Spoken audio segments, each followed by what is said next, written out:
चलो, कहाँ पे थे हम लोग का, क्या टॉपिक चल रहा था, यूआरएल को समझ रहे थे ना, एब्सोल्यूट यूआरएल, रिलेटिव यूआरएल, ये बता दिया था। पूरा यूआरएल का स्ट्रक्चर भी सामने आ गया।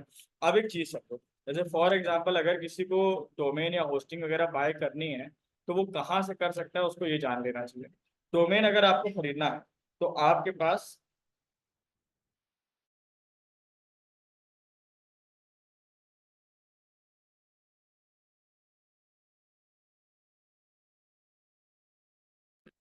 तो जैसे फॉर एग्जांपल अगर आपको डोमेन या होस्टिंग कुछ खरीदना है तो GoDaddy से खरीद सकते हो। एक अच्छा प्लेटफॉर्म है जिसका नाम है होस्टिंगर, वहां से बाय कर सकते हो। या फिर एक और अच्छा प्लेटफॉर्म है जिसका नाम है बिगरॉक, तो इन तीनों में से किसी भी प्लेटफॉर्म से खरीद सकते हो। ठीक है ना। अब एक चीज और समझो, जैसे फॉर एग्जाम्पल हम कह रहे हैं कि तुम GoDaddy के पास जा करके उनसे डोमेन बाय कर रहे हो, ठीक है ना। और तुम होस्टिंगर के पास जा करके उनसे क्या खरीद रहे हो, होस्टिंग खरीद रहे हो। तो तुमने डोमेन कहीं और से खरीदा है, होस्टिंग कहीं और से खरीदी है। तो जब तुम डोमेन और होस्टिंग अलग अलग जगह से खरीदते हो तो उस केस में दिक्कत आती है। क्या दिक्कत आती है, कि तुम्हें उन चीजों को कनेक्ट खुद से करना पड़ता है। जैसे क्या, हम एक बात समझो ना, मोबाइल फोन दूसरी दुकान से खरीदो, सिम कार्ड दूसरी दुकान से खरीदो, तो अलग अलग मिलता है, तो कनेक्ट क्या करना पड़ता है, खुद करना पड़ता है। और अगर सेम दुकान से खरीदो तो वो पूरा सब कुछ सेटअप करके फिर हमको देता है। तो डोमेन हम खरीद रहे हैं GoDaddy से, हमें वहां सस्ता मिल रहा है। होस्टिंग हम खरीद रहे हैं होस्टिंगर से, हमको वहां सस्ती मिल रही है। दोनों चीजें कहाँ से ले रहे हैं, अलग अलग जगह से ले रहे हैं। तो जब हम लोग अलग अलग जगह से लेंगे तो हमको क्या करना पड़ेगा, कनेक्शन खुद से करना पड़ेगा। डोमेन और होस्टिंग का, भाई हम कह रहे हैं तुमने वेबसाइट का नाम खरीद लिया, उसको रखना कहाँ है ये भी तो बताओ, अपने आप थोड़ी वो अपने वहां जगह जाके पहुंच जाएगा। क्लियर है ना मेरी बात को। ठीक। जैसे कि आप अगर डोमेन या होस्टिंग खरीदना चाहते हो तो आप गूगल पे जाके सर्च करोगे क्या, GoDaddy। ठीक है। यहाँ से क्या खरीद सकते हो, डोमेन होस्टिंग जो कुछ भी खरीदना है खरीद सकते हो। कुछ बेसिक सी सेटिंग्स है, जैसे फॉर एग्जांपल हम एक वेबसाइट खरीद रहे हैं कानपुर ब्लॉगर्स के नाम से। किस नाम से, कानपुर ब्लॉगर्स। और सर्च करो डोमेन।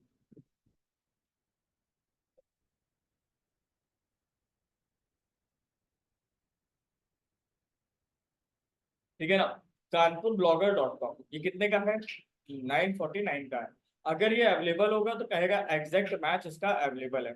अगर नहीं अवेलेबल होगा तो कहेगा इसका एग्जैक्ट मैच अवेलेबल नहीं है। ठीक है। जैसे फॉर एग्जांपल हम कह रहे हैं, तुमने कहा कि सर हमको लक्ष्य आईटी सॉल्यूशंस खरीदना है, मैंने ऑलरेडी खरीद रखा है, तो क्या ये मिल पाएगा। क्या दे रहा है, क्या लिख के आ रहा है, डोमेन टेकन, ऑलरेडी टेकन है ना। कह रहा है ये नहीं दे पाएंगे, लेकिन इसकी जगह इसका ऑल्टरनेटिव खरीद लो, क्या ले सकते हो, लक्ष्य आईटी सॉल्यूशंस .in। क्लियर है ना। अब देखो, कुछ ब्रोकर होते हैं जो कि बिकवा देते हैं, जबरदस्ती तुमसे छीन के दूसरे को दे देंगे। ब्रोकर की सर्विस फीस कितनी है, 10,000 रुपए के आसपास। ठीक है ना। इसके बाद सामने वाला जितने में नीलाम हो जाए वो अलग। तो हमें क्या लेना था, कानपुर ब्लॉगर्स, ये ले लें। यहाँ पे हमने क्या क्लिक किया, मेक इट योर्स। समझ गया ना। ऐड टू कार्ट हो गया होगा, ये देखो कार्ट में आ गया ना, साइड में देख रहे हो, कार्ट खोल लो। जैसे अमेजोन में शॉपिंग करते हो वैसे इसमें भी करनी है। तो यहाँ पे बहुत सारी अलग अलग तरह की सेटिंग्स है। जैसे फॉर एग्जांपल कहेगा तुमसे कि फुल डोमेन प्रोटेक्शन लेना है कि अल्टीमेट डोमेन प्रोटेक्शन लेना है। हम कह रहे हैं कि हम एसएसएल अलग से खरीद लेंगे, तुम उनको कुछ मत दो। क्या करेंगे आपसे, नो डोमेन प्रोटेक्शन। इतना करने के बाद कंटिन्यू टू कार्ट कर देंगे।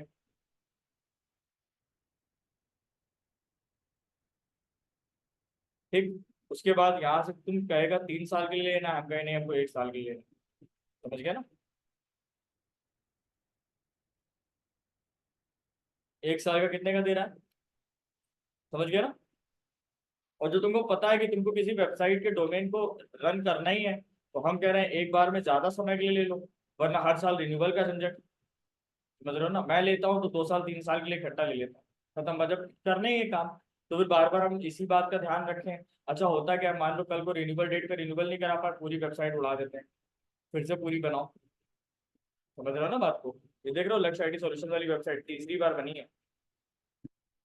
3 बार बनवा चुके हैं। बनवा के चुके मतलब 3 बार बना चुके हैं। देख रहे हो, ये खुद से बनाई हुई वेबसाइट है।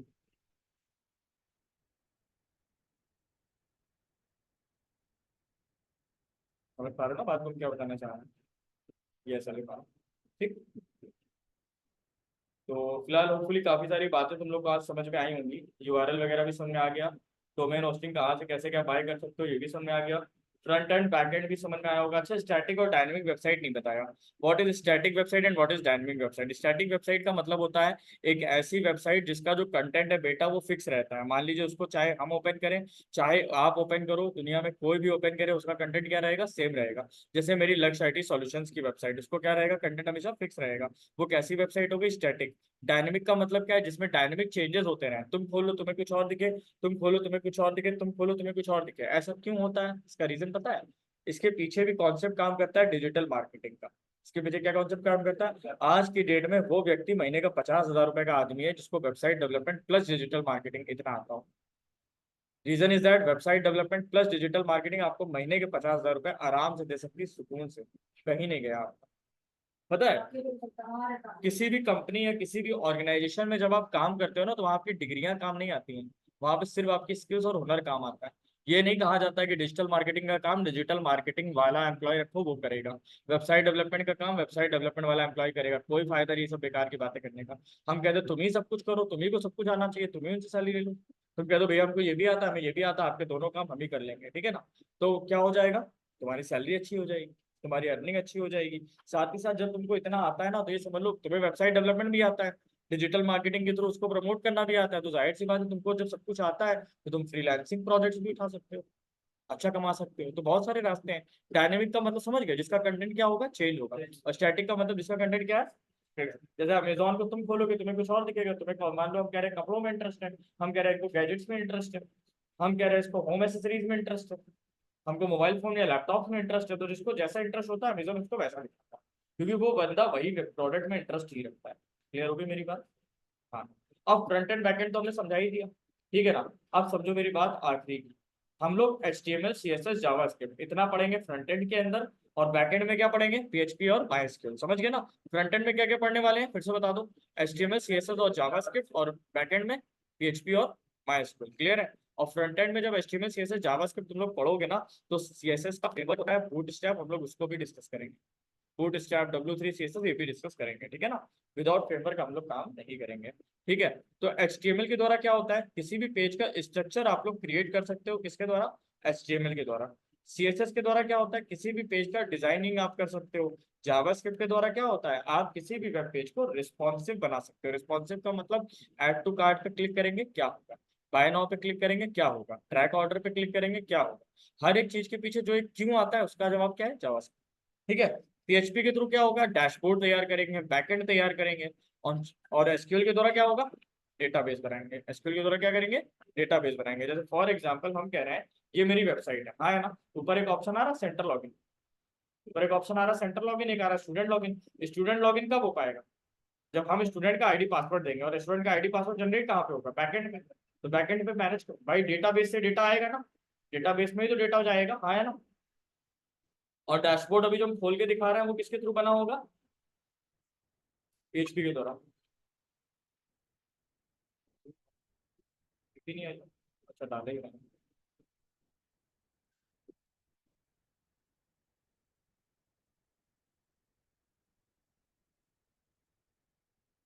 56174 OTP डाल के लॉगिन करो।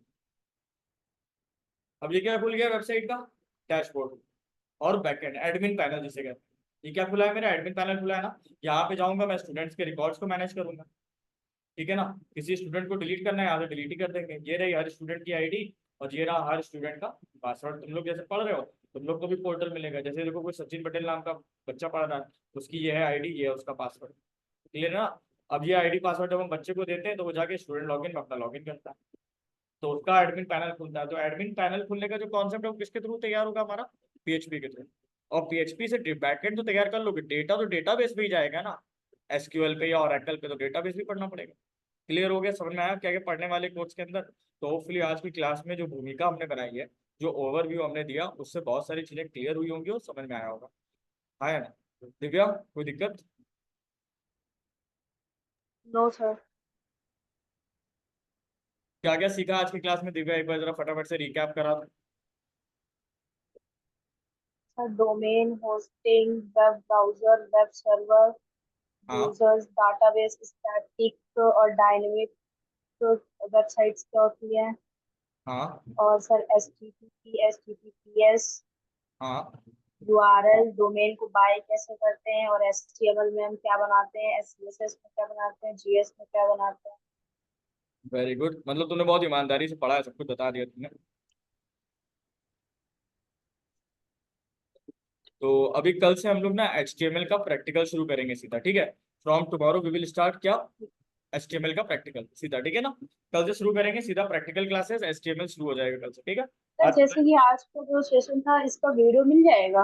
वीडियो अभी क्लास के बाद आपको भेज दिया जाएगा, डोंट वरी। क्लास देखो, एक चीज और है, डेली के वीडियो हमसे मांग लेना। डेली के वीडियो हमसे क्या करोगे, खुद मांगोगे, ठीक है ना। मैं रिकॉर्ड डेली करता हूँ, मांग लिया करो, भेज दिया करेंगे, हमें कोई दिक्कत नहीं भेजने में। Is it clear? ठीक है। ठीक है।